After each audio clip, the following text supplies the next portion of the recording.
दोस्तों नमस्कार, मैं हूं Anil Sharma from up trending shares. बात करते हैं आज ग्लोबल न्यूज़ और शेयर मार्केट की। तो दोस्तों सबसे पहले बात करते हैं कि यूक्रेन यूएस कॉन्फ्लिक्ट इसके अंदर क्या हुआ। दोस्तों इन कॉन्फ्लिक्ट में कुछ नहीं हुआ अभी तक। 9 महीने हो गए लड़ाई को लड़ते हुए, और अब सर्दी की वजह से या किसी और वजह से रशिया जो है उसने कुछ टेरिटरीज छोड़ दी हैं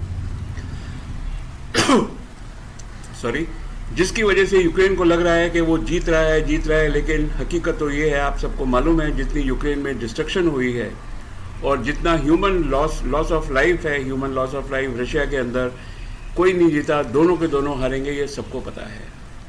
इसके बाद दोस्तों आपको मालूम है कि अमेरिका के अंदर डेमोक्रेटिक पार्टी है, उसने लोअर हाउस के अंदर कब्जा कर लिया है, जिस वजह से बाइडन साहब जो है वो थोड़े से ढीले पड़ गए हैं।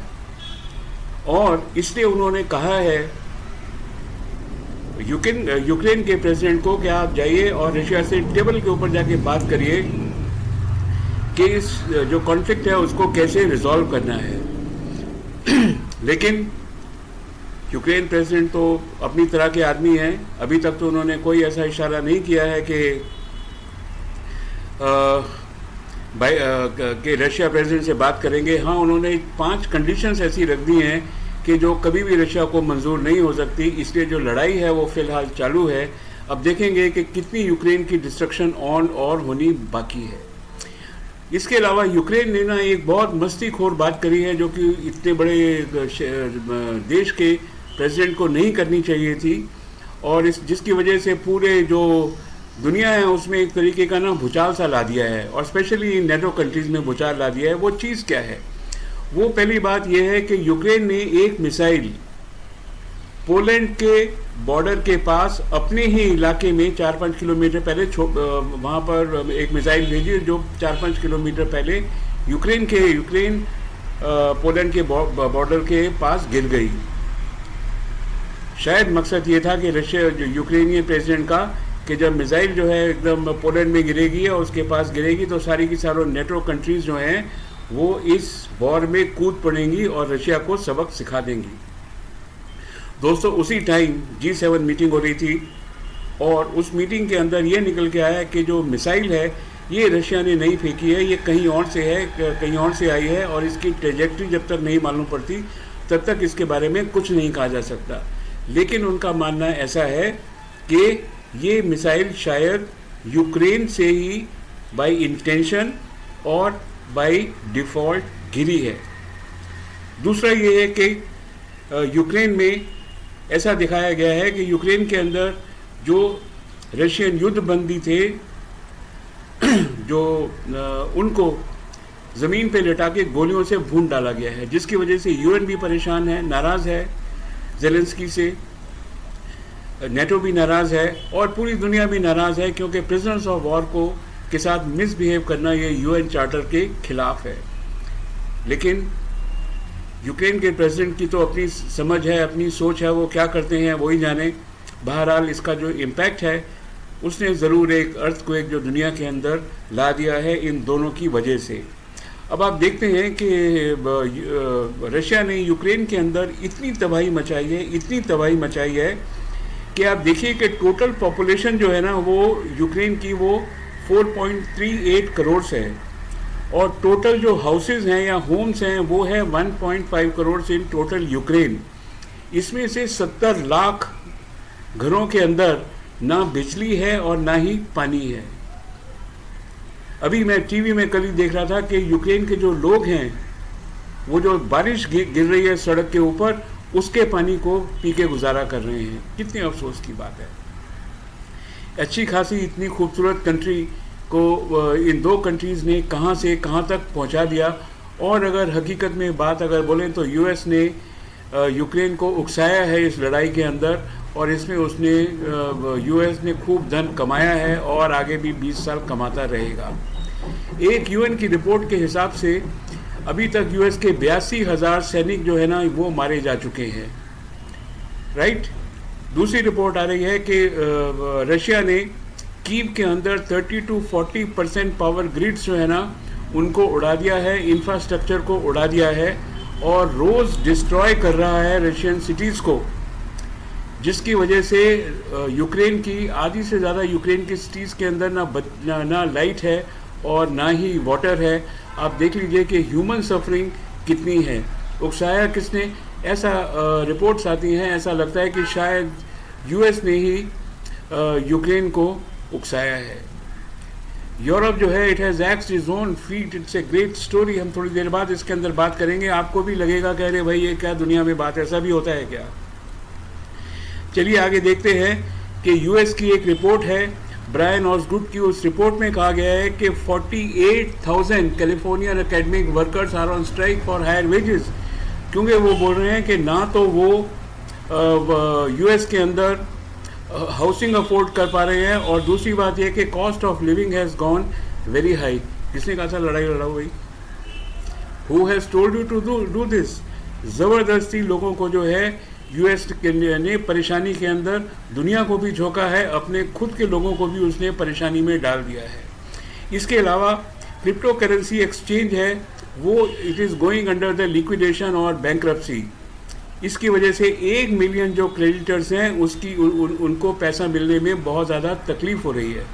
दोस्तों मैं यहाँ पर आपको एक बात बता दूँ कि 2008 में जब रिसेशन आया था तो उस टाइम यूएस का लीमैन ब्रदर्स जो एक फाइनेंशियल कंपनी थी वो लिक्विडेशन में चली गई थी। वहाँ पर ऐसे ऐसे लोगों को उधार दिया गया, पैसा लोन पे दिए गए ऐसे लोगों को जिनमें रिटर्न करने की कैपेसिटी ही नहीं थी। बहरहाल उस क्राइसिस से निकलने के अंदर पूरी दुनिया को 2.5 साल लग गया।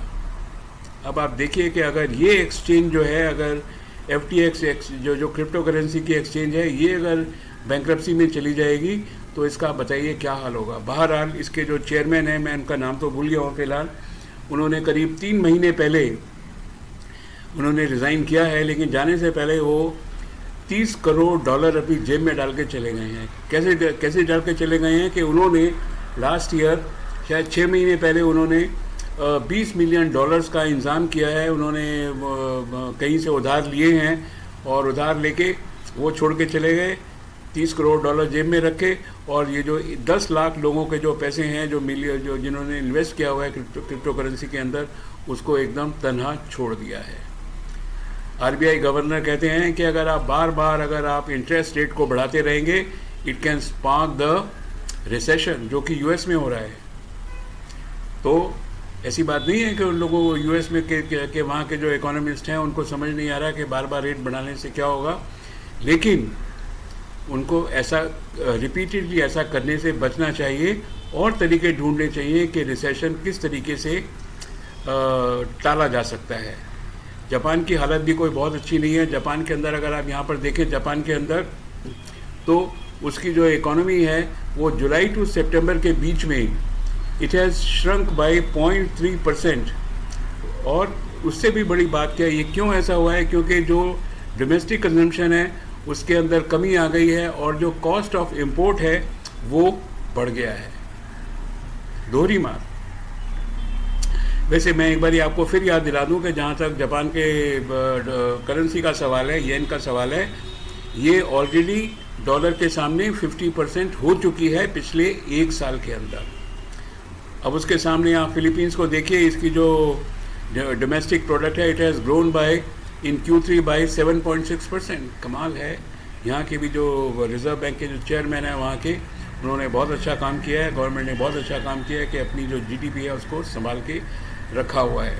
कनाडा के अंदर जो है 55,000 एजुकेशन वर्कर्स हैं, उन्होंने अपनी जॉब छोड़ दी है। क्यों उन्होंने अपनी जॉब छोड़ दी है? क्योंकि उनका ये कहना है कि गवर्नमेंट एक लेजिस्लेशन लेकर आई है जिसकी वजह से कि जॉब जो उनकी जो पहले परमानेंट जॉब्स थी वो कॉन्ट्रैक्चुअल जॉब्स हो गई हैं। और इसके लिए और एक बात तो ये है लेजिस्लेशन में, दूसरा ये है कि जो एजुकेशन वर्कर्स हैं they can not go on strike. Hindustan में होता है क्या?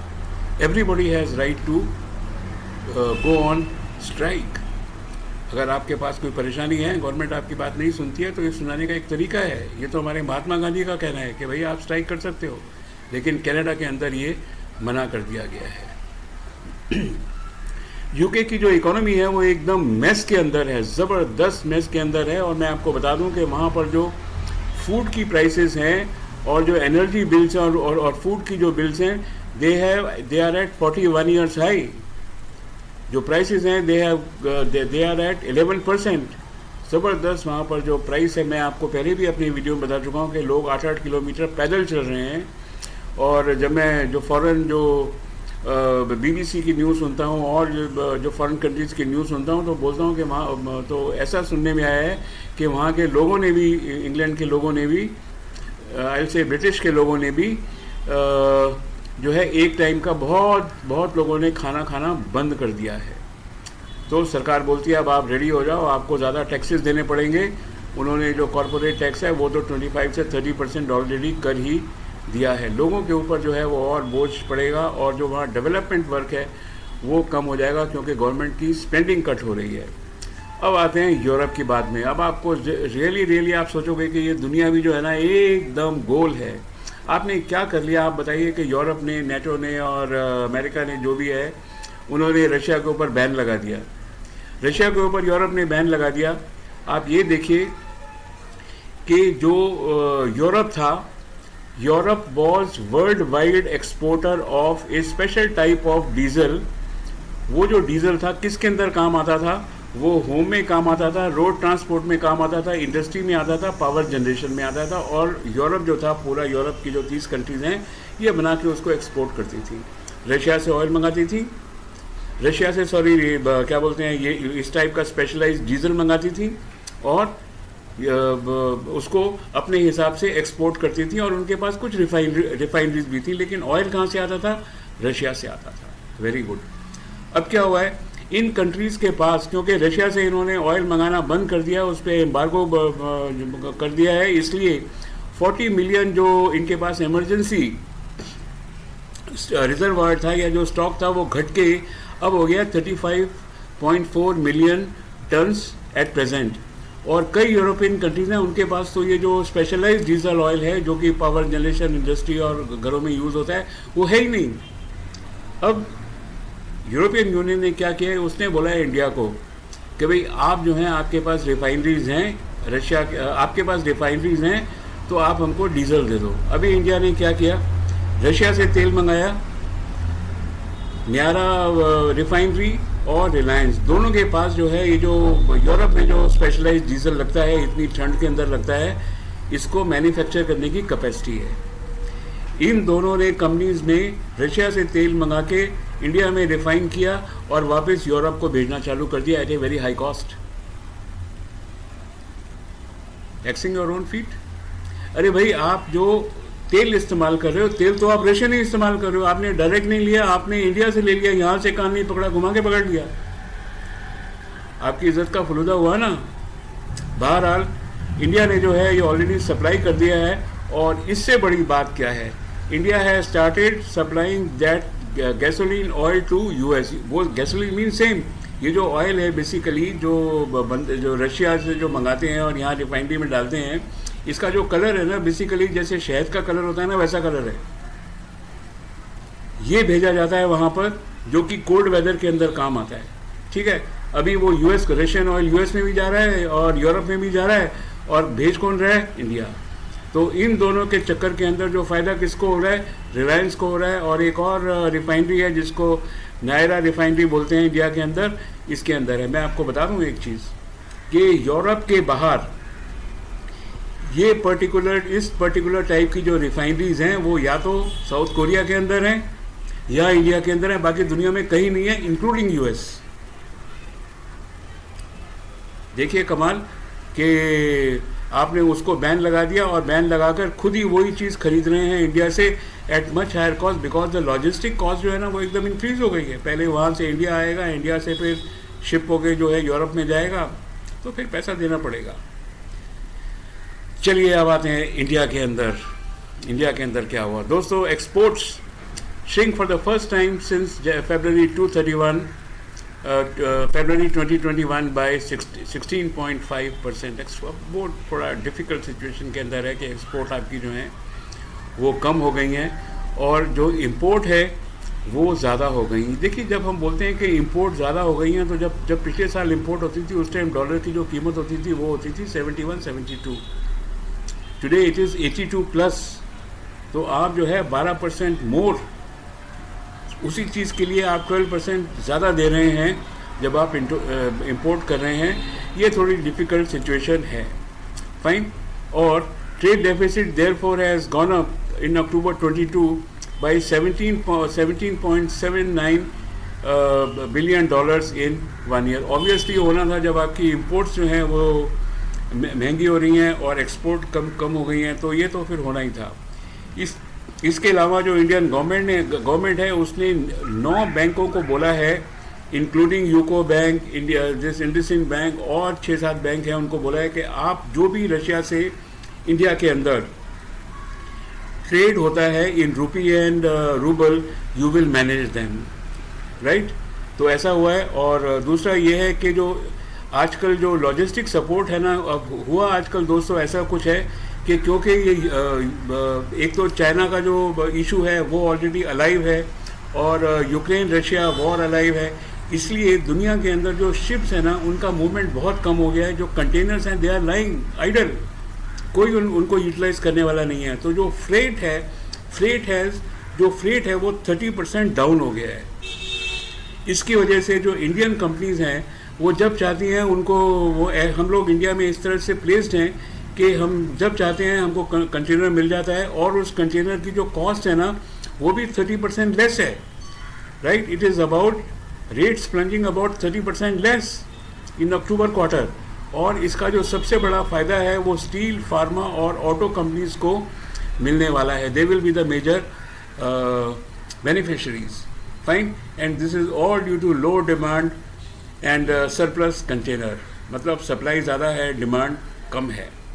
और लास्ट में दोस्तों क्या है, नॉट लास्ट बट वन, कि आरबीआई गवर्नर ने जो है, जो जितने बड़े बड़े बैंक्स हैं उन सब के जो चेयरमैन को बुलाया है, क्योंकि ऐसा देखा गया है कि जो डिपॉजिट्स हैं, फिक्स डिपॉजिट्स जो हैं वो बैंकों में कम हो रहे हैं, उसको इसलिए बैंक जो है आगे लोन देने में उनको परेशानी हो रही है। तो अब ये देखा जाएगा कि फ़िक्स डिपॉजिट के रेट्स हैं वो किस तरीके से उसको मैनेज किया जाए कि लोग बैंकों में जाके पैसा दें और बैंक आगे जो है उधार दे दें। मैं आपको बता देता हूँ कि जो बैंक्स जो है नॉर्मली ऑन एन एवरेज, से फॉर एग्जांपल अगर हमको आज 6.5% या 6.6% अगर इंटरेस्ट मिलता है फिक्स डिपॉजिट के ऊपर, तो बैंक अपना 2% जोड़ के 8.6 से ऊपर आगे लोन दे देता है, या अपने हिसाब से जो भी उनका हिसाब किताब होता है लोन देता है। बट नेट प्रॉफिट जो बैंक को होता है वो जनरली 2% होता है, ज़्यादा भी हो सकता है। मेरा मानना है, मैंने इसको रिपोर्ट को पढ़ा था करीब 1-1.5 साल पहले, फ़िलहाल तो मुझे सिचुएशन एग्जैक्टली मालूम नहीं है, बट बैंक्स नॉर्मली हैव से रफली अबाउट 2% ऑन दैम, और बाकी तो बैंक की जो मर्ज़ी है वो करे, मेरे को तो आइडिया नहीं है इतना। अब देखते हैं जो ब्रेंट क्रूड है दोस्तों, ये ब्रेंट क्रूड है आज भी जो है ना वो $84 पर बैरल के आसपास है, जो कि हाई है। इंडिया के लिए द बेस्ट रेट वॉज 52। अब ये तो पता नहीं कि 52 कब आएगा। हाँ, अगर रिसेशन में चलेगा तो भले ही फिर 25 रुपये भी आ जाए, लेकिन फ़िलहाल ऐसा नज़र नहीं आता है कि rate will be as low as 52। लेकिन अगर 60-70 रुपये के आसपास भी आ गया, यानी कि अगर 25% कम हो गया, तो इंडिया के लिए ये बहुत अच्छा हो सकता है। दूसरी चीज़ है कि FII एक्टिविटी देख लीजिए कि पिछले करीब 6 महीने करीब 4 महीने से जो है FIIs जो है ना, जो फाइनेंशियल इंस्टीट्यूशंस जो इंडिया के अंदर हैं, वो अपना माल यहाँ पर बेच रही हैं। क्यों बेच रही हैं? क्योंकि US में इंटरेस्ट रेट जो आजकल 4% के आसपास पहुँच गया है, नॉट आसपास 4% हो गया है। पहले वो 0.25% होता था। सारी इन्वेस्टमेंट यहाँ वो रखते थे और कंट्रीज़ में रखते थे। अब ऐसा नहीं हो रहा है। The dollar is going back. Bond yield जो 1 साल पहले 96.104 थी, वो बढ़ के 3.758 हो गई है, जो कि हमारे लिए, क्या दुनिया के लिए बहुत ज़्यादा खतरनाक है। पैसे का ठहरना ही यहाँ पर मुश्किल है। इसीलिए दुनिया भर से जो है जितनी भी फाइनेंशियल इन्वेस्टर्स हैं, वो अपना पैसा निकाल के वापस US के अंदर रख रहे हैं। और डॉलर इंडेक्स फाइनली देखिए, डॉलर इंडेक्स जो है ये 106 है। दोस्त मैं बता दूं आपको कि हमारे लिए, इंडिया के लिए, इंडिया में पैसा कब आता है? इंडिया में तब पैसा आता है जब डॉलर इंडेक्स होता है 89, 91 is the best rate, 93 is the last rate. 93 के बाद पैसा इंडिया से जाना चालू हो जाता है। It is more economical for the financial institutions to invest in other parts of the world rather than keep the money in India. तो अभी हम 93 से तो बहुत दूर हैं, it is 106। Let us see sooner और later FIIs will start buying in India. दोस्तों ये थी मेरी आज की प्रेजेंटेशन। प्लीज़ मेरे को बताइए कि आपको प्रेजेंटेशन कैसी रही। Was it wholesome? नंबर 1, आपने इस चैनल को सब्सक्राइब किया कि नहीं किया, और आपको इसका कंटेंट कैसा लगा प्लीज़ आप मेरे को बताइए।